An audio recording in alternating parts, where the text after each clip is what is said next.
Hey hi guys అందరూ ఎలా ఉన్నారు? అందరూ బాగున్నారా? నేనైతే చాలా చాలా బాగున్నాను. This is Priyanka. Welcome to ప్రేమతో ప్రియ ఛానల్. అండ్ ఫస్ట్ టైం నా ఛానల్ ఎవరైనా చూస్తున్నట్టయితే తప్పకుండా సబ్స్క్రైబ్ చేసుకోండి. అండ్ వీడియో పెట్టడం కొంచెం లేట్ అయింది, డిలే అయింది, ఏమనుకోవద్దు. సో ఈరోజు వచ్చేసరికి గాదిరాజు ప్యాలెస్కి వచ్చామన్నమాట. యాక్చువల్గా అయితే గాదిరాజు ప్యాలెస్లో మొన్న థాయిలాండ్ వాళ్ళది, ఇరాన్ వాళ్ళది ఎగ్జిబిషన్ జరుగుతుందని చెప్పారు. సో దానికోసం అని చెప్పి వెళ్ళాము. కానీ నేను అది రీల్స్లో చూసి వెళ్ళాను అనమాట. కానీ 10 days అయిపోయిందంట అది తీసేసి కూడా. నాకు 10 days లేట్గా వచ్చింది రీల్స్లో ఇన్ఫర్మేషన్. సో వై నాట్, ఎందుకు డిన్నర్ చేసేద్దామని చెప్పి వెళ్ళామన్నమాట. ఎర్లీగా వెళ్ళాము, 7:30 అలా వెళ్ళాము. అక్కడ మీటింగ్ కూడా జరుగుతుంది చెఫ్స్కి వాళ్ళకి అంతా. సో నేను ఎప్పుడు మంచిగా రెడీ అవ్వను, అప్పుడే తీసుకొస్తాడు మా హస్బెండ్ ఇట్లాంటి మంచి క్లాసీ రెస్టారెంట్స్కి. అండ్ ఇక్కడ నేను వచ్చేసరికి ఫస్ట్ ఏం ఆర్డర్ చేసామంటే, రోజు నైట్ ఇడ్లీదే తింటామని చెప్పాను కదా. సో లైట్గానే తిందాం అనుకున్నాం. ఫస్ట్ అయితే అపోలో ఫిష్ అయితే ఆర్డర్ చేసామన్నమాట. అండ్ జీరో స్పైసెస్తో ఆర్డర్ చేసాము. జీరో స్పైసెస్ అంటే వాళ్ళు చిల్లీ వేయడం మానేశారనమాట. అండ్ మైల్డ్ స్పైసీగా ఉంది, చాలా తక్కువ స్పైసీగా ఉంది, చాలా చాలా బాగుంది. అండ్ సో సాఫ్ట్గా ఉంది. మనం అపోలో ఫిష్ తెచ్చుకొని ఇట్లాంటి రెసిపీస్ తయారు చేస్తే మనకి రావు. నేను అబ్సల్యూట్లీ కరెక్ట్గా చెప్తున్నాను, రావు. కానీ నేను ఒకసారి ట్రై చేద్దాం అనుకుంటున్నాను. ఈసారి ఇంట్లో అపోలో ఫిష్ తీసుకొచ్చి ఈ రెసిపీ యూట్యూబ్లో సెర్చ్ చేసి ట్రై చేద్దాం అనుకుంటున్నాను. చాలా చాలా బాగుంది. అండ్ నాకు ఫస్ట్ ఆఫ్ ఆల్ ఇట్లాంటి సైడ్ డిష్, మనం ఏదైతే ఫస్ట్ ఇట్లా ఆర్డర్ చేసుకున్నప్పుడు మనకి సలాడ్ లాగా ఇస్తాడు కదా, అదంటే నాకు చాలా ఇష్టం అనమాట స్టార్టర్ తోటి. అండ్ నేను అలా లాగిచ్చేసాను. అండ్ ఫిష్ తినమన్నారు కాబట్టి తిన్నాను. అంటే ఎక్కువ హెవీగా దమ్ బిర్యానీ అవన్నీ తినకూడదు అనుకున్నాము. ఎందుకంటే నైట్ టైం నాకు ఫుడ్ అరగదు, రీసెంట్గానే సర్జరీ అయింది కదా అని. సో అలాగా తిన్నాను. చాలా చాలా బాగుంది, చాలా టేస్టీగా ఉంది. అండ్ మేము వచ్చినప్పుడు ఇంకా ఎవరు రాలేదన్నమాట. సో మేమే ఫస్ట్ వెళ్ళాము. వెళ్ళేసరికి మీటింగ్ జరుగుతుంది. ఇంకా అలా తింటా ఉన్నాము. రిక్కీకి కూడా సైడ్న కూర్చోబెట్టి పెట్టేశాననమాట ప్లేట్లో. వాడు తింటున్నాడు. అండ్ నేను బాగా ఎంజాయ్ చేశాను. నాకు సర్జరీ అయిన దగ్గర నుంచి, సర్జరీకి ముందేమో బాగా ఎక్కువగా తినేదాన్ని. వీక్లీ ఒక 3-4 టైమ్స్ తినేదాన్ని నాన్ వెజ్. ఇప్పుడు అంతా వెజ్జే తింటుంటే నాకు ఏడుపు వస్తుంది నిజం చెప్పాలంటే. చాలా అంటే చాలా ఏడుపు వస్తుంది. మొన్న అయితే ఏడ్చేసాను కూడా. కానీ తినకుండా ఉండలేకపోతున్నాను. ఎంత కంట్రోల్ చేసుకుందాం అనుకున్నా కానీ నేను కంట్రోల్ చేసుకోలేకపోతున్నాను. తినాలనిపిస్తుంది. సో అందుకని ఫస్ట్ అయితే అపోలో ఫిష్ ఆర్డర్ చేసాము, తిన్నాము మంచిగా. అండ్ ఇంకా తింటూ ఉన్నాను నేను. నాకు దీనికి ముందు ఇంకో వీడియో అప్లోడ్ చేశాననమాట నేను, స్కిన్ కేర్ది. ఆ వీడియో మంచిగానే వచ్చినాయి వ్యూస్, 200 దాటినాయి.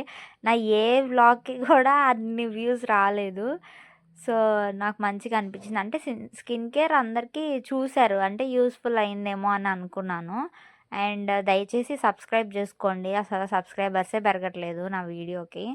అండ్ సాస్ ఏమో ఫస్ట్ తినకూడదు అనుకున్నాను, మళ్ళీ నాకు ఆత్రం ఆగదు కదా. సో మళ్ళీ సాస్ కూడా వేసుకొని తిన్నాను. సో అదన్నమాట.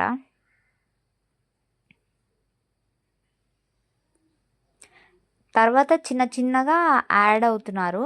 ఇక్కడికి ఎక్కువ వచ్చేది ఆఫీస్ వాళ్ళు, కొలీగ్స్ అందరూ కలిపి గ్రూప్గా వస్తారు ఏదన్నా డిస్కస్ చేసుకోవడానికి.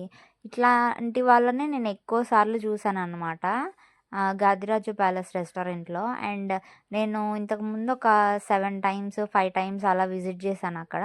ఫుడ్ బాగుంటుంది. సో మనం ఎర్లీగా వెళ్తే ఇంకా పీస్ఫుల్గా మన మీల్ మనం ఎంజాయ్ చేయొచ్చు. అండ్ నేను ఇంతకుముందు నైజీరియా వాళ్ళని ఎక్కువ చూసేదాన్ని అక్కడికి వెళ్ళినప్పుడల్లా. సో క్యాజువల్గా అయితే ఫ్యామిలీస్ అండ్ అలా తక్కువగా చూస్తారు. ఆఫీస్ వాళ్ళే ఇట్లా కొలీగ్స్ అలా రావడం వల్లే ఎక్కువ వస్తారనమాట అక్కడికి. సో అక్కడంతా బాగుంటుంది వాళ్ళు మాట్లాడుకోవడానికి కానీ. అండ్ ఒక 10-15 మెంబర్స్ ఎట్ ఏ టైంలో వాళ్ళు మాట్లాడుకోవడానికి, సిట్టింగ్కి అక్కడంతా బాగుండిద్ది. సో ప్రీవియస్గా కూడా మీరు టేబుల్ బుక్ చేసుకోవచ్చు కావాలనుకుంటే అలాగా. సో గూగుల్లో ఎవరికన్నా కావాలనుకుంటే గాదిరాజు ప్యాలెస్ రెస్టారెంట్ది నెంబర్ వస్తుంది, కాల్ చేసి బుక్ చేసుకోండి. సో, ఇంకా మా హస్బెండ్ ఏస్తున్నాడనమాట. నాకు సర్జరీ అయింది గదా! ఫిష్ నీకిష్టం గదా! నాన్ వెజ్ అంటున్నావు తిను అని జెప్పని ఏస్తున్నాడు. మరి నేను అంతా ఫిషే తినేస్తే మళ్ళా రైస్ ఎవరు తింటారు అని జెప్పి నేను మళ్ళీ ఇచ్చేసాను సగము. అండ్ మిగతాది గూడా కంప్లీట్ చేశాను. అండ్ బాగుంది. చాలా చాలా బావుంది. ఇది మటుకు నేను ఖచ్చితంగా ఈసారి నేను ఆహ్, అపోలో ఫిష్ తీసుకొచ్చి ఇంట్లో ట్రై చేస్తే మటుకు వీడియో ఖచ్చితంగా పెడతాను మీకు. సో, మళ్ళా మెయిన్ కోర్స్ ఏం గావాలి అని జెప్పి వచ్చి అడుగుతున్నారు అక్కడ మిర్రర్‌లో మీరు చూసినట్టయితే. సో, మేమైతే మెయిన్ కోర్స్‌లోకి లైట్‌గా తినాలనుకుంటున్నాం గాబట్టి పన్నీర్ కాజు ఫ్రైడ్ రైస్ చెప్పామనమాట. విత్ 0 స్పైసెస్ చెప్పాము. అండ్ మాకు నేనేమో రైస్ తినాలని అండ్ నైట్ టైమ్ నాకు బటర్ నాన్ ఇట్లాంటివి తింటే నాకవ్వదు అని చెప్పి మా హస్బెండ్‌కి చెప్తున్నాను. సో, ఫస్ట్ అయితే పన్నీర్ కాజు ఫ్రైడ్ రైస్ చెప్పినాక అది సరిపోతే ఓకే. లేదు అంటే నేనది ఆర్డర్ చేసుకుంటాను. తను నాన్ తింటాడు ఆర్డర్ చేసుకుంటానని చెప్పాడనమాట. సో, ఫ్రైడ్ రైసే నేను ఆర్డర్ చేశాను. అదనమాట. ఇక్కడ రిక్కీ గాడు ఈ మధ్య చాలా ఓవర్ యాక్షన్ చేస్తున్నాడు. ఏందో మరి 7 ఇయర్సే వాడికి. ఈళ్ళంత లేడు పెద్దోడిలా బిహేవ్ చేస్తున్నాడనమాట. పద్దాకల కళ్ళెగరేసి ఏంది ఏంది అని అడుగుతున్నాను నేను వాడి వైపు చూసినప్పుడల్లా. పన్ను ఇరిగిపోయిందనమాట రీసెంట్‌గా. పక్కన పన్ను కూడా ఊడిపోతుంది. అదే చూపిమని ఇక్కడ అడుగుతున్నాను వీడియోలో. అదిగోండి. కానీ పళ్ళు ఇరిగిపోయినాక దాన్ని టచ్ జేస్తున్నాడు వాడి నాలుకతోటి. సో, పన్ను వంకరగా వస్తుందనమాట. పక్కన పన్ను గూడా ఊడిపోయిద్ది. ఇంకా మొత్తం ఊడిపోతే మొత్తం ఆ సెట్ అంతా ఖాళీ అయిపోయిద్ది. మీ పిల్లలకి ఎంతమందికి ఇలా ఉందో నాకు కామెంట్ చేయండి. నాకు వాడిని చూసినప్పుడల్లా భలే నవ్వొస్తుంది ఈ మధ్యలో. అండ్ ఇక్కడ మా హస్బెండ్ ఏదో చెప్తున్నాడు సంథింగ్ నేను మర్చిపోయాను. అండ్ తిను రీసెంట్‌గా హెయిర్ కట్ చేయించుకున్నాడనమాట. బాగా పెద్దగా పెంచుకున్నాడు జుట్టు. ఈయన హెయిర్ కట్ చేసుకొని ఎళ్ళి ఆయన దగ్గరికి అసలు చాలా చండాలంగా ఉందంట హెయిర్ కటింగ్.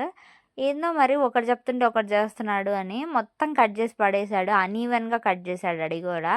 నాకస్సలు నచ్చలేదు హెయిర్ కట్. మా హస్బెండ్‌కి కూడా నచ్చలేదు. ఈసారి పోను అని చెప్పి అన్నాడు. నేను పోవద్దని చెప్పినా గాని అక్కడికే ఎళ్తాడనమాట. అండ్ ఇక్కడ వచ్చేసరికి ఫ్రైడ్ రైస్ తెచ్చేసారనమాట. ఫ్రైడ్ రైస్ గూడా 0 స్పైసెస్‌తో తీసుకురమ్మని చెప్పాము. నాకైతే అక్కడక్కడ ఫ్లేవర్స్ ఇవి తగులుతున్నా గానీ సేమ్ వైట్ రైస్ తిన్నట్టే ఉంది. అండ్ పెప్పర్ ఏసిన రైస్ తిన్నట్టుంది నాకైతే. బట్ తప్పదు. సో, తిన్నాననమాట గ్రేవీ యేసుకొని. రైస్ గూడా చాలా బావుంది. చాలా యమ్మీగా అండ్ టేస్టీగా ఉంది. అండ్ మీకు మళ్ళీ చెప్తున్నాను స్పైసెస్ ఎక్కువ తినొద్దు అండ్ నాన్ వెజ్ ఎక్కువ తినొద్దు. కంట్రోల్ చేసుకోవాలనుకున్నా గానీ ఒక వీక్‌లో ఒక 3 టైమ్స్ తిన్నా గానీ మిగిలిన రోజుల్లో మటుకు ఖచ్చితంగా ఎగ్ ఇలాంటివి బాయిల్డ్ ఎగ్ అలా తిన్నా హెల్తీగా వెజిటబుల్స్ రకరకాల వెజిటబుల్స్ గానీ అండ్ లీఫీ వెజిటబుల్స్ గానీ ఇలా తినడానికి ట్రై చేయండి. సో, నేనిక్కడైతే బాగా వేడి వేడిగా ఉన్నా గానీ తిన్నాననమాట. చాలా చాలా యమ్మీగా ఉంది. మీరు గూడా ఎవరైనా గాదిరాజుకెళ్ళి విజిట్ చేయాలనుకుంటే చేయండి. నిజంగా అక్కడ ఫుడ్ చాలా బావుంటుంది. బెస్ట్ అనేది అపోలో ఫిష్ అని చెప్పొచ్చు. బిర్యానీ గూడా ఇంతకుముందు నేను టేస్ట్ చేశాను. అండ్ బిర్యానీ గూడా బావుండిద్ది. అండ్ ఇక్కడ అన్‌లిమిటెడ్ మీల్స్ గూడా ఉంది. అండ్ ఇది బఫే సిస్టమ్‌లో వస్తదనమాట. ఎక్కువ లోపలంతా బఫే సిస్టమ్ ఉంటది. ఇట్లా అన్‌లిమిటెడ్ మీల్స్ వాళ్ళకి. మనం సూప్ దగ్గర నుంచి ఇంకా స్టార్టర్స్ గానీ, మెయిన్ కోర్స్ గానీ, సలాడ్ గానీ, ఇంకా అట్లాగా వరుసగా నాన్ గానీ, బటర్ నాను, పరాటా అండ్ కర్రీస్ ఇవన్నీ వస్తాయి. అండ్ ఇవే ఎక్కువ ప్రిఫర్ చేస్తారు అక్కడికి ఇట్లా నేను చెప్పాను గదా! ఆఫీస్ వాళ్ళు విజిట్ అయినప్పుడు. 10 మెంబర్స్, 15 మెంబర్స్ వచ్చినప్పుడు మరి ఇంక అన్నీ వీటిల్లోనే బడ్జెట్ అవ్వదు గదా! ఇంకా సో, మెయిన్ కోర్స్ అక్కడికెళ్ళిపోతారనమాట వాళ్ళు. అండ్ అది గూడా ఉండిద్ది. ఎవరన్నా ట్రై చేయాలనుకుంటే ట్రై చేయండి. అండ్ అది తింటూ ఉన్నాను అలాగా నేను.